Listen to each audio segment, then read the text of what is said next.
Hola, en la mañana de hoy les vamos a hablar sobre la terapia racional emotivo-conductual, más conocida como la TREC. Mi grupo está conformado por Luz Yesenia Varela, Susana Campo, Carolina Amador, Geraldine Trujillo, Carmen Martínez, Rosana Natalia Pinto y mi persona, Kelly Cobo.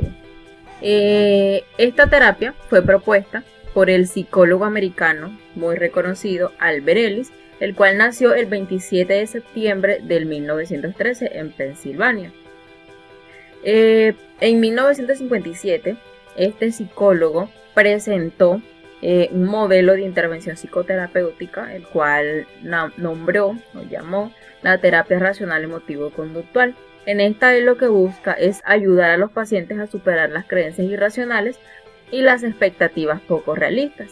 Esto él proponía que se podía lograr enfatizándose en el papel de que las creencias irracionales en el desarrollo de los trastornos emocionales jugaban un papel muy importante, y que mientras estas creencias irracionales fueran disminuyendo o se pudiesen cambiar, también cambiarían nuestras conductas o nuestras emociones. Dentro de Albert Ellis menciona que esta considera al ser humano como un organismo bastante complejo y que es un ser biopsicosocial, el cual está compuesto por aspectos biológicos, psicológicos y sociales, y que siempre tendemos a establecernos muchas metas y propósitos y que hacemos lo posible por conseguirlos. Menciona que una de esas dos metas, o que son las metas básicas del ser humano, es permanecer vivos y obtener el mayor bienestar posible y evitar el malestar innecesario. Albert Ellis, dentro de esta teoría, menciona el modelo ABC, en el cual A son los acontecimientos activadores a los que respondemos, esas experiencias que nosotros vivimos, las vivencias que tenemos. La B son las creencias que tenemos sobre A, quiere decir esa interpretación que nosotros le damos a esos acontecimientos activadores o a esas experiencias. Y C, la respuesta cognitiva, emocional o conductual, quiere decir que depende esa interpretación que nosotros le demos a esos acontecimientos activadores, a esas experiencias, a esas vivencias, depende esa interpretación, es que nosotros vamos a tener una respuesta. Puede ser que tengamos ansiedad, o que podemos tener felicidad, tristeza, todo depende del tipo de emoción que nosotros estemos desenvolviendo.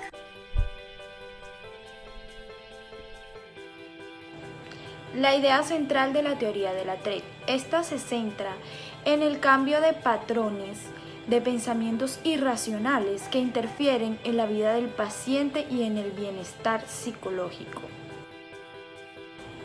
En la actualidad, más que describir nuevas creencias irracionales concretas, la teoría de la TREC se centra en resaltar la importancia de 4 formas de pensamiento irracional. Dentro de estas encontramos demandas o exigencias. Un ejemplo de esta sería: si mi pareja me quisiera, debería haberme comprado un regalo por mi cumpleaños. Segunda, catastrofismo. Como mañana no me vaya bien en la entrevista, sería horrible, yo me muero. Baja tolerancia a la frustración. No voy a la fiesta porque me da miedo que me rechacen. Eso sería horrible para mí, eso sería durísimo, soy muy sensible y no podría soportarlo. Depreciación o condena global de la valía humana.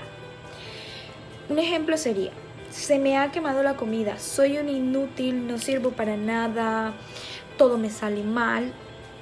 Todas estas creencias y estas formas de pensamiento son consideradas creencias irracionales. ¿Por qué? Porque son falsas, ilógicas y extremas y tienden a interferir en las metas y propósitos básicos de las personas. La TREC considera que no todas las emociones negativas son disfuncionales, ni todas las emociones positivas son adaptativas o saludables. Las emociones adecuadas son todos aquellos sentimientos positivos y negativos que va experimentando el individuo a lo largo de su vida. Estas no interfieren ni con el establecimiento ni con la consecución de las metas. Aquí encontramos dos emociones, una son emociones positivas y otra emociones desadaptativas. Dentro de las emociones positivas están las emociones o los sentimientos positivos inadecuados. Aquí es ese sentimiento de grandiosidad o superioridad que hace que una persona se sienta bien. Sin embargo, se basa en una percepción irreal de uno mismo. Y a lo largo del tiempo, pues esta provocará problemas en las relaciones con los demás y rechazo. Después están las emociones positivas adecuadas. Estas son el resultado de la satisfacción de deseos, de metas e ideales humanos. Aquí están el amor, el placer, la curiosidad, la felicidad, etc. Seguimos con las emociones desadaptativas. Aquí encontramos también emociones negativas adecuadas y emociones negativas inadecuadas. Dentro de las emociones negativas inadecuadas encontramos esas que hacen que las condiciones adversas y frustraciones empeoren. Asimismo, pues impiden y se crea una incapacidad por resolver el problema o esa causa del malestar. Entre estas encontramos la depresión, la ira, la culpa, la vergüenza, entre otras. Estas son causadas por creencias irracionales que tienen los seres humanos. Después seguimos con las emociones negativas adecuadas. Estas son aquellas que tienden a darse cuando los deseos y las preferencias humanas se ven bloqueadas y frustradas, pero estas ayudan a minimizar o eliminar el problema. Es decir, que nos pone en marcha para solucionar, buscar una solución, y entre estas encontramos la preocupación, la tristeza, el enfado, el remordimiento, el pudor y la decepción. Bueno, los seres humanos tenemos demandas, deseos y expectativas sobre el mundo, sobre otras personas y sobre nosotros mismos. Cuando esas demandas no se cumplen o fallan, se genera un malestar emocional que da lugar a dos tipos de perturbaciones. Esta es la ansiedad del yo y la ansiedad perturbadora. Tenemos que la ansiedad del yo es un malestar emocional intenso que se acompaña por sentimientos fuertes de depresión, vergüenza. Es por tanto el autodesprecio de la persona por no cumplir con las exigencias que tiene sobre ella misma, sobre los otros y sobre el mundo. Dentro de esta ansiedad del yo encontramos el autocondenación, que es aquello que implica descalificarse globalmente, como si uno fuera un ser o una persona mala o nada valiosa. Y encontramos también la autoaceptación, que incluye, entre otras cosas, aprender a evitar calificaciones o valoraciones globales y ser capaz de reconocer que uno es un ser humano, que come. Después encontramos la ansiedad perturbadora. Es ese malestar emocional que experimentan las personas cuando consideran pues que su vida o bienestar se encuentra de alguna u otra manera amenazada. Consideran que deben o tienen como de lugar que conseguir lo que desean y necesariamente no deben experimentar ni tienen que pasar o padecer lo que ellos no desean. Si no lo experimentan de alguna manera buena, tildan esta situación horrible, horrorosa, catastrófica, en lugar pues de decir, ok, esta situación fue desagradable o me interrumpió un poco mi proceso a donde yo quería llegar, pero bueno, me incomodó, tengo que seguir adelante. Esto no lo hace. La ansiedad perturbadora implica de alguna u otra manera baja tolerancia a la frustración, y esto se origina pues por las demandas a sí mismo, hacia las otras personas y hacia el mundo. Bueno, el proceso de la terapia racional emotiva puede dividirse en 5 fases, la primera sería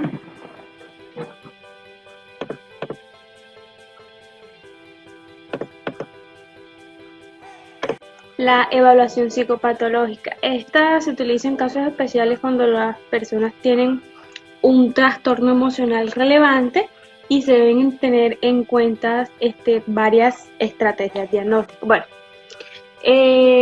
siendo el primer paso una exploración psicopatológica completa, es decir, utilizando diversas estrategias, aplicando, por ejemplo, diagnósticos basándose en el DSM-5, Luego se evalúan o se registran factores psicológicos o biológicos pertinentes, importantes, que tienen que ver con los problemas, utilizando instrumentos como son las entrevistas, cuestionarios y autoinforme. Posteriormente se realiza una evaluación racional emotiva. ¿Y cómo se empieza? Se tiene en cuenta una lista de problemas que presenta el cliente, clasificando estos en internos y externos. El objetivo es detectar creencias que encierren exigencias absolutas, catastrofismo, baja tolerancia a la frustración o autodescalificación general. Entonces,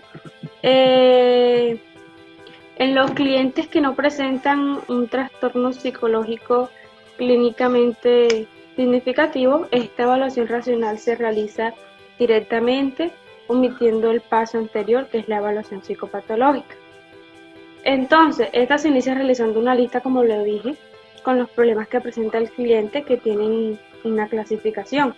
Bueno, ¿cuáles son los problemas externos? Los problemas externos son estos que son desencadenados por acontecimientos ambientales que afectan directamente a la persona, como lo son un despido, un divorcio o alguna otra pérdida, que pues generan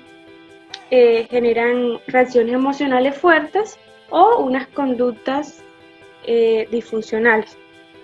Entonces, se recomienda empezar conociendo estos problemas primarios, que podrían ser, por ejemplo, una fobia social o un miedo a alguna pérdida, que estos pueden llevar a un problema secundario, lo que puede ser, por ejemplo, una fobia social puede terminar en una devaluación de uno mismo, y una pérdida puede terminar en una desesperanza, lo cual posteriormente podría llevar a una depresión, lo cuales son los problemas secundarios.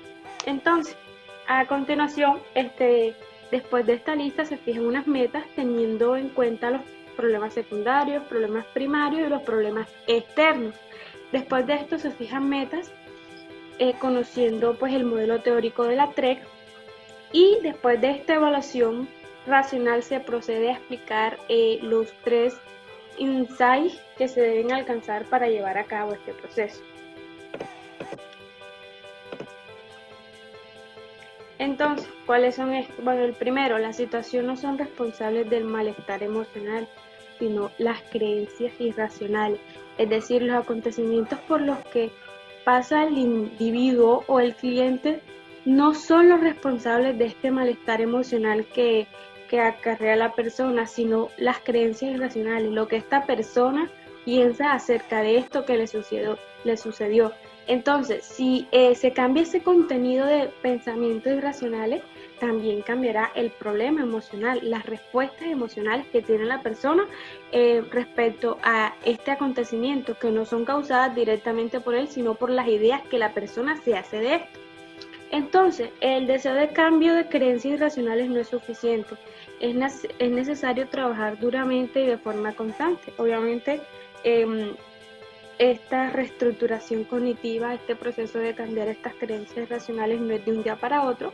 Por eso, el proceso puede también depender de la voluntad de cambio que tenga el cliente. Bueno, teniendo en cuenta las 3 primeras fases de este proceso, en la cuarta fase es donde se lleva a cabo la terapia racional emotiva, ya que en esta se le enseña y se entrena al sujeto con una base de conocimientos ya racional que le permita refutar o rechazar esas creencias irracionales y afianzar creencias racionales alternativas para eliminar los problemas actuales y prevenir que se repita en el futuro. Como un ejemplo, esas personas que dicen que las otras personas deben tratarlo con amabilidad y ser justo con ellos, como ponerles de alternativa donde digan que les gustaría que esas personas la trataran con amabilidad. Y por última, que es la fase de aprender una nueva filosofía de vida, donde esta fase lo que pretende es alcanzar dos objetivos. La primera es conseguir que esas creencias racionales que se han ido instaurando a lo largo de las etapas anteriores se arraigan, se mantengan ahí. Y el otro objetivo es fortalecer ese hábito de detectar, de que la persona pueda observar, analizar y detectar y esas creencias irracionales y refutarlas, rechazarlas, como lo que es las exigencias absolutistas, en que las personas deben, en que las personas o en que yo necesito que una persona haga esto, como las catastróficas, donde las personas siempre catalogan todo como horrible, de pronto enseñarles de que hay sucesos o hay situaciones que pueden ser peores que las que le está pasando. Muy bien, para Albert Ellis todos tenemos una filosofía de vida. Esa filosofía de vida impacta de manera directa en cómo entendemos y construimos nuestro estilo de vida. También es la base de las creencias que desarrollamos a lo largo de nuestra vida. Por eso en la TREC es importante, aparte de erradicar y transformar pues esas ideas irracionales en ideas racionales, también es importante que se cree una nueva filosofía de vida, que la persona aprenda una nueva filosofía de vida, ya que si esto no se hace, corremos el riesgo de que se vuelvan a presentar esas creencias irracionales o que surjan unas nuevas que de igual manera impacten negativamente en el bienestar psicológico de la persona. En ese sentido, Albert Ellis, a través de investigaciones, señala que existen 13 principios o una serie de valores y aptitudes que son racionales y que contribuyen en el bienestar emocional y psicológico de las personas. Y son las siguientes: el interés por uno mismo, la tolerancia a la frustración, el compromiso creativo, asumir riesgos, hedonismo en sentido amplio, pensamiento científico, flexibilidad, interés social, autodirección, aceptación de la incertidumbre, autoaceptación, no utopismo, autorresponsabilidad por el propio malestar emocional. Para él era importante que estos principios se tuvieran en cuenta al momento de crear o que la persona aprendiera una nueva filosofía de vida. La TREC nos plantea un protocolo. Este protocolo varía según cada profesional, sin embargo, normalmente se lleva a cabo de esta manera y se conoce como el ABCDE, en donde a través de los 3 primeros pasos, el ABC nos permite hacer un diagnóstico y a través de los últimos 2 pasos, el DE nos permite hacer una intervención. En el A, denominado acontecimiento, es en donde el paciente va a operacionalizar su conducta, aquello que hace frente a, de manera detallada. En el B, denominado analizar creencias irracionales, es en donde vamos a identificar e interpretar esas creencias del sujeto que van relacionadas a esas conductas que nos manifestó anteriormente. Y en el paso C, denominado consecuencias emocionales, es en donde vamos a analizar e identificar las consecuencias emocionales que se presentan con relación a esos pensamientos y a esas conductas que anteriormente nos manifestó. Es decir, que nos va a permitir identificar qué es lo que el paciente hace, qué es lo que el paciente piensa y qué es lo que el paciente siente frente a las diferentes situaciones de la vida que le pueden estar generando un malestar significativo. Y en nuestros últimos 2 pasos, el DE, en donde el DE es llamado cuestionar creencias irracionales, como su nombre lo dice, aquí vamos a pasar a cuestionar, a sustituir esas creencias irracionales por unas racionales. Es importante aclarar que se van a ir escogiendo esas creencias irracionales del paciente. Una vez se tengan identificadas, se van a ir escogiendo una a una. Y a medida de que la primera sea ya contraargumentada, sea refutada, sea sustituida, es que se va a poder pasar a la otra idea irracional y así sucesivamente. Y esto lo vamos a ver en el paso E, que es en donde vamos a evaluar los efectos en la medida que se cuestionen las creencias. Es decir, ahí vamos a ver qué tanto avance ha tenido el paciente en cuanto a esas ideas que ya se han venido cuestionando y sustituyendo en terapia. Bueno, ya hemos hablado de la forma en cómo Albert Ellis nos planteaba la terapia racional emotiva conductual, su definición, cómo era su proceso de intervención. Ahora vamos a hablar sobre cómo se estructuran las sesiones en la terapia racional emotiva conductual. Las sesiones constan de 5 pasos, en la que el primer paso es preguntarle al cliente por el problema que quiere tratar durante la sesión, ya que es muy importante que durante la primera sesión conozcamos el problema, cómo surge el problema y qué lo mantiene. El segundo paso sería plantear, definir y acordar unos objetivos durante las sesiones que se van a llevar a cabo durante el proceso terapéutico. Esas sesiones deben ser consensuadas por el paciente y por el terapeuta para que la terapia se haga de una forma eficaz. El tercer paso es llevar a cabo el proceso de evaluación de los ABC. Recordemos que los ABC es A, los acontecimientos o situaciones, B, son las creencias que tenemos frente a esas situaciones y C, son las consecuencias o respuestas de esas situaciones. Entonces, precisamente este paso trata de hallar una conexión entre los acontecimientos, entre las situaciones y entre las creencias. El cuarto paso es debatir tanto el paciente como el terapeuta aquellas ideas irracionales que ya se ha identificado anteriormente y pues tratar de adoptar nuevas creencias racionales, o precisamente también se puede dar afianzando o reforzando aquellas creencias racionales que el paciente ya tiene. Y por último, elegir y definir y acordar también nuevas tareas, que se van a realizar ya sea durante la sesión o por fuera de la sesión. Principales técnicas de intervención.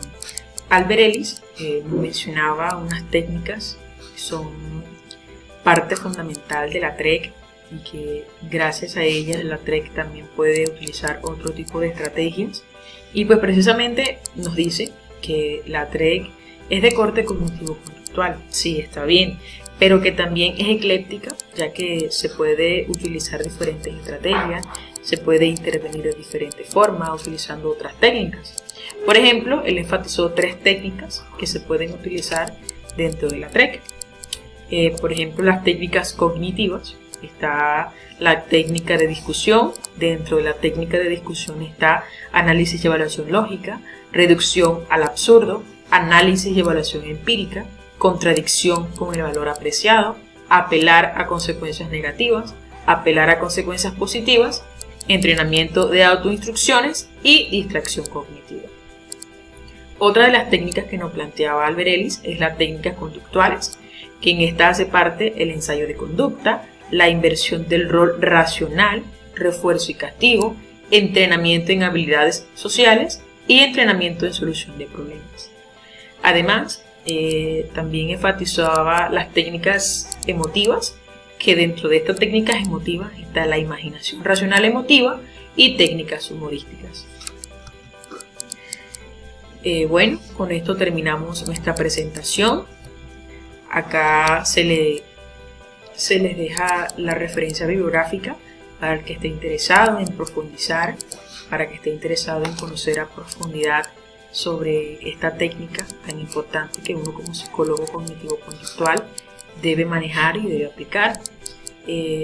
Esperamos que esta presentación y esta temática haya sido de aprehensión por todos ustedes, les haya gustado, y cualquier duda, cualquier pregunta, acá debajo de este video dejaremos la opción de preguntas para que escriban todas sus inquietudes.